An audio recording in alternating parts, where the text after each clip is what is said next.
Chapter 107. The Carpenter. Seat thyself sultanically among the moons of Saturn and take high abstracted man alone, and he seems a wonder, a grandeur, and a woe. But from the same point, take mankind in mass, and for the most part they seem a mob of unnecessary duplicates, both contemporary and hereditary. But most humble though he was, and far from furnishing an example of the high, humane abstraction, the Pequod's carpenter was no duplicate. Hence, he now comes in person on this stage.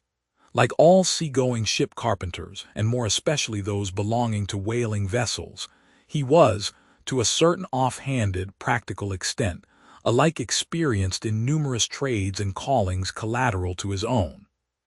The carpenter's pursuit being the ancient and outbranching trunk of all those numerous handicrafts, which more or less have to do with wood as an auxiliary material.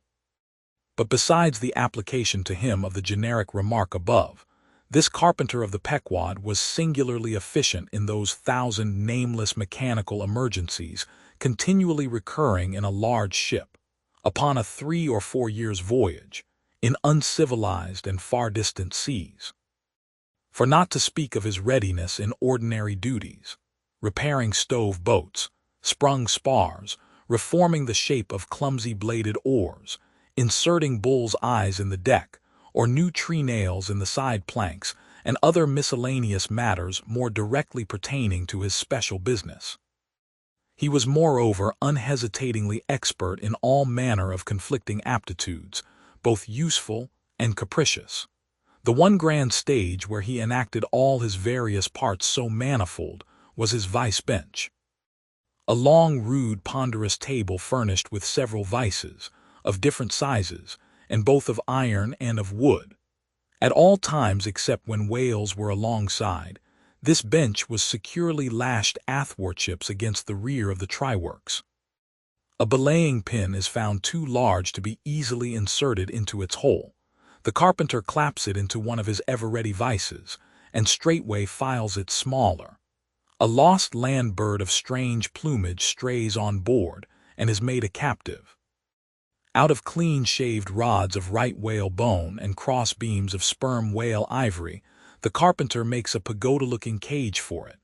An oarsman sprains his wrist. The carpenter concocts a soothing lotion. Stubb longed for vermilion stars to be painted upon the blade of his every oar. Screwing each oar in his big vise of wood, the carpenter symmetrically supplies the constellation. A sailor takes a fancy to wear shark-bone ear-rings. The carpenter drills his ears. Another has the toothache. The carpenter out-pincers, and clapping one hand upon his bench bids him be seated there. But the poor fellow unmanageably winces under the unconcluded operation.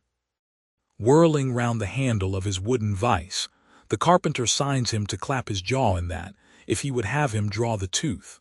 Thus, this carpenter was prepared at all points, and alike indifferent and without respect in all. Teeth he accounted bits of ivory, heads he deemed but top blocks, men themselves he lightly held for capstans.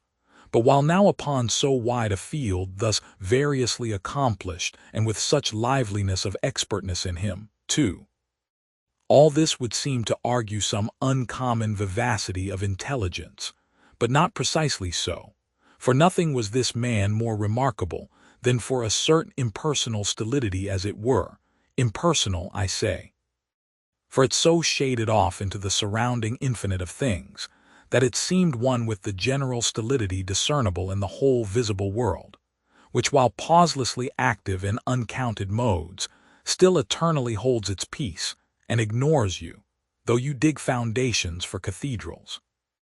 Yet was this half-horrible stolidity in him, involving, too, as it appeared, an all-ramifying heartlessness.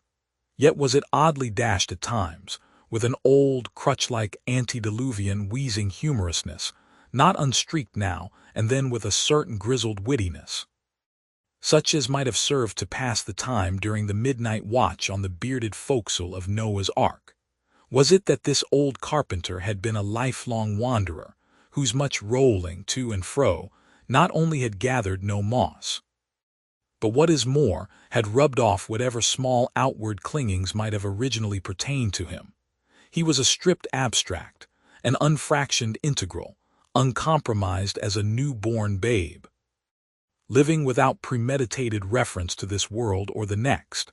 You might almost say that this strange uncompromisedness in him involved a sort of unintelligence. For in his numerous trades, he did not seem to work so much by reason or by instinct, or simply because he had been tutored to it, or by any intermixture of all these, even or uneven, but merely by a kind of deaf and dumb, spontaneous literal process. He was a pure manipulator. His brain, if he had ever had one, must have early oozed along into the muscles of his fingers. He was like one of those unreasoning but still highly useful, multum in parvo Sheffield contrivances, assuming the exterior, though a little swelled, of a common pocket knife, but containing not only blades of various sizes, but also screwdrivers, corkscrews, tweezers, awls, pens, rulers, nail filers, countersinkers. So, if his superiors wanted to use the carpenter for a screwdriver, all they had to do was to open that part of him, and the screw was fast. Or if for tweezers, take him up by the legs, and there they were. Yet, as previously hinted, this omnitooled, open and shut carpenter was, after all, no mere machine of an automaton. If he did not have a common soul in him, he had a subtle something that somehow anomalously did its duty. What that was, whether essence of quicksilver or a few drops of hartshorn, there is no telling. But there it was. And there it had abided for now some 60 years or more. And this it was, this same unaccountable, cunning life principle in him, this it was that kept him a great part of the time soliloquizing. But only like an unreasoning wheel, which also hummingly soliloquizes. Or rather, his body was a sentry box and this soliloquizer on guard there, and talking all the time to keep himself awake.